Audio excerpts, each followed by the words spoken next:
Hi guys, it's been a while. I hope that you guys are all doing as well as can be expected. I'm wrapping up, oh good lord. I'm actually starting the beginning of my 14 days of quarantine now that David has been symptom free for 72 hours. It's a long haul. As you'll have noticed by looking at the revised syllabus I posted on Moodle, we're making one reading per week mandatory, and then the other one is optional. So what I'm going to be doing in these video lectures is walking us through the required reading, and then sometimes we'll be lucky enough to have interviews with some of the people who actually wrote the other readings. So I think that should actually work pretty well. So coming back now for the second half of the semester, what we're going to be talking about is going to broaden from just the question of why is woman other and the different kinds of answers that get leveled at that, to the question of gendered discourse and gendered practices in general. So we'll be spending some time talking about masculinity, we'll be spending some time talking about intersectionality. So what happens when you have, as all of us are, people at the intersections of race and gender, or race and gender and sex. To get that discussion started, this week we're looking at Carol Cohn's excellent article called Wars, Wimps, and Women, Talking Gender and Thinking War. So I've got it on my tablet right here, so I don't know if you can see, but if I'm reading, that's what I'm reading off of. So the thing that I like the most about this article, and the reason why we're using it to frame the second half of the semester, is that Cohn does a really nice job showing how gender and gender discourse ends up getting applied to any number of things besides just bodies. So you can have a body that's labeled as feminine or masculine, but you can also have a discipline that's gendered masculine or feminine. So for example, nursing is a discipline that's heavily gendered feminine. It doesn't mean that all the people in it are women, obviously. It just means that when we think about the discipline of nursing, we associate it with the traits that we associate with women, in the same way that when we think about engineering, for example, it's often gendered as male and associated with the kinds of traits that are associated with masculinity. Got some excellent sparkling water here in my mug.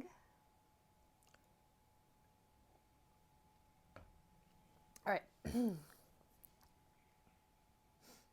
So the main goal of Cohn's article is to point out that gender discourse shapes the way that we perceive, talk about, and act in the world. She herself also wants to argue that military discourse has been gendered male in a way that's deeply harmful. The way we think about national security has been caught up in a highly gendered discourse that prevents us from seeing other kinds of possibilities.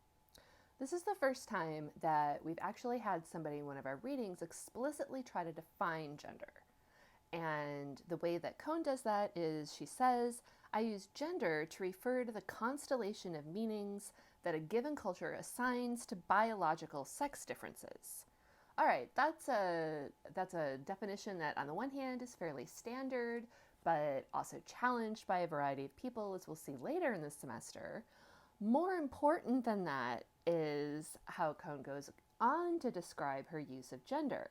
She says, I use gender to refer to a symbolic system, a central organizing discourse of culture, one that not only shapes how we experience and understand ourselves as men and women, but that also interweaves with other discourses and shapes them, and therefore shapes other aspects of our world.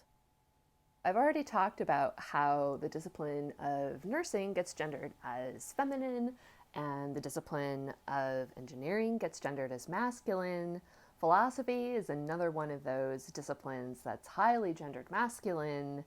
I can't count the number of times that I've gone to a conference with my husband and instantly had everybody talk to him rather than to me unless they already know who I am, which a lot of them do, so that's cool. In this symbolic system, human characteristics are dichotomized.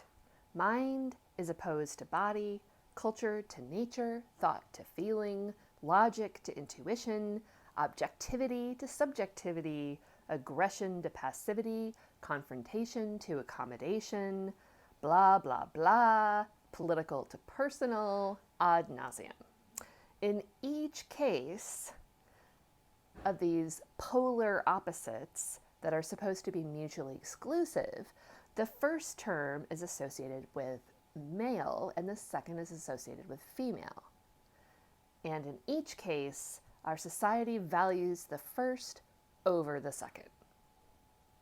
This fits really well with what we saw Simone de Beauvoir talk about in The Second Sex when she defines what it means to be woman as other and says that means that woman is the object while man is the subject. Woman is the inessential to the man's absolute or essential.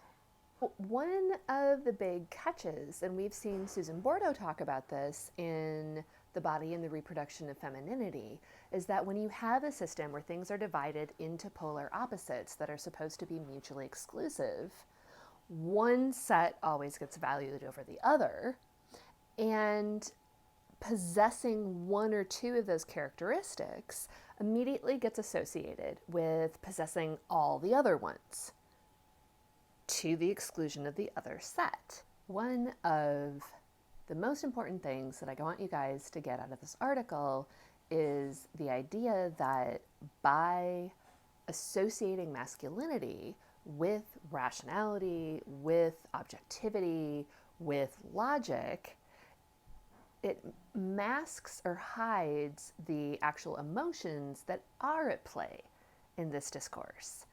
And so, as Cohn points out, it's not that there aren't emotions in military discourse. It's that the emotions like aggression, competition, pride, and swagger aren't noticed or acknowledged as emotions. The qualities that women are associated with, however, are often coded as emotional to the exclusion of their being seen as rational at all. Cohn herself is talking about this in the context of military, but you can see immediately how this is going to be applicable to almost any discourse. So, for example, she says the impact of this highly gendered discourse is to distort, degrade, and deter roundly rational, fully complex thought. If you want an example of this in play, go out and spend some time looking at the different articles or different op-eds or different people who are talking about the coronavirus in terms of a war. So go look at the military discourse and look at the sorts of words that are used to describe the pandemic, to describe the people that are fighting it, right, that are on the front lines. And look at how different that is from the discourse that's being used to talk about healthcare workers on an individual level. So when they're talking about nurses, then all of a sudden the discussion goes to compassion, the discussion goes to the heart that these people display. And then think about whether this is cutting off other potentially better ways of responding to this situation. But most of all, take good care of yourselves, and I'll talk to you next week.